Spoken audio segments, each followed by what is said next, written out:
সমসাময়িক রাজনৈতিক ইস্যুতে নিজেদের কার্যালয়ে সংবাদ সম্মেলন করছে জাতীয় নাগরিক পার্টি এনসিপি। আমরা সরাসরি সেখানে যুক্ত হচ্ছি। সংশ্লিষ্ট আইনের অধীন 19 আগস্ট 2024 সালে ঢাকা দক্ষিণ সিটি কর্পোরেশনের প্রশাসক নিয়োগ করা হয়। ফলে পুরো মামলাটি অকার্যকর হয়ে গেছে। রায় ঘোষণার পর গেজেট প্রকাশের বিষয়ে নির্বাচন কমিশন আইন মন্ত্রণালয়ের মতামত চাইলেও মতামত প্রদানের পূর্বেই তড়িঘড়ি করে রাতের আধারে গেজেট প্রকাশ করা হয়।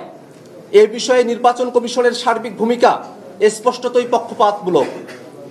উল্লেখ্য, বর্তমান নির্বাচন কমিশন অবৈধ ও ফ্যাসিবাদী আওয়ামী লীগ সরকার প্রণীত প্রধান নির্বাচন কমিশনার ও অন্য নির্বাচন কমিশনার নিয়োগ আইন 2022 অনুযায়ী গঠিত, যা সে সময় ফ্যাসিবাদ বিরোধী সকল রাজনৈতিক দল ও পক্ষ প্রত্যাখ্যান করেছিল।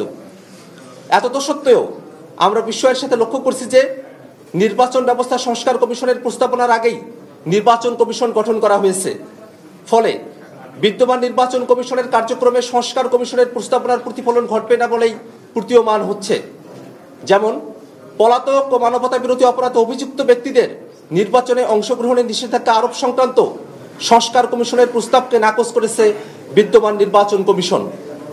এর ফলে এই কমিশনের ওপরে আস্থা রাখা সম্ভব নয় বলেই আমরা মনে করি। একই সাথে আমরা লক্ষ্য করছি যে জনপ্রতিনিধি না থাকায় নাগরিক সেবা প্রদান মারাত্মকভাবে ব্যাহত হচ্ছে এবং সামাজিক সুরক্ষা উদ্যোগগুলো বাস্তবায়নে প্রতিবন্ধকতা তৈরি হয়েছে। উদ্ভূত পরিস্থিতিতে ইশরাক হোসেন বনাম শেখ ফজলিনুর তাপস গং মামলাকে নজির হিসেবে নিয়ে সারা দেশে অবৈধ নির্বাচনের প্রার্থীরা আদালতে শরণাপন্ন হয়ে এক জটিল ও সংকটময় পরিস্থিতি তৈরি হয়েছে। গ্লিটারের টুইন লেমন ও অ্যান্টিব্যাকটেরিয়াল ফর্মুলা বাসনকে চকচকে জীবাণুমুক্ত করে আমাদের দেয় গ্লিটার গ্যারান্টি। এ সংকট নিরসনে এবং জনদুর্ভোগ লাঘবে স্থানীয় সরকার নির্বাচনই একমাত্র সমাধান। কিন্তু ফ্যাসিবাদী আইনে গঠিত বর্তমান পক্ষপাতদুষ্ট নির্বাচন কমিশন এই নির্বাচন আয়োজনে সক্ষম নয় বলেই প্রতীয়মান হচ্ছে। তাই আমরা অনতিবিলম্বে সংস্কার কমিশনের প্রস্তাব আমলে নিয়ে নির্বাচন কমিশন পুনর্গঠন করতে এবং স্থানীয় সরকার নির্বাচনের উদ্যোগ গ্রহণ করতে আমরা অন্তর্বর্তীকালীন সরকারের প্রতি দাবি জানাচ্ছি। এই দাবিতে আগামীকাল জাতীয় নাগরিক পার্টি এনসিপি ঢাকা মহানগরের উদ্যোগে সকাল 11টায় নির্বাচন কমিশন কার্যালয়ের সামনে বিক্ষোভ সমাবেশ অনুষ্ঠিত হবে। আবার পড়ছি,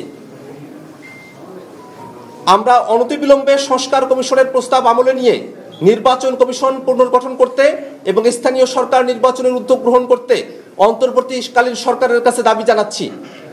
এই দাবিতে আগামীকাল জাতীয় নাগরিক পার্টি এনসিপি ঢাকা মহানগরের উদ্যোগে সকাল 11টায় নির্বাচন কমিশন কার্যালয়ের সামনে বিক্ষোভ সমাবেশ অনুষ্ঠিত হবে। সাংবাদিক বন্ধুগণ, আমাদের লিখিত বক্তব্য আমরা পাঠ করেছি। আপনাদের যদি কোনো প্রশ্ন থাকে আপনারা প্রশ্ন করতে পারেন।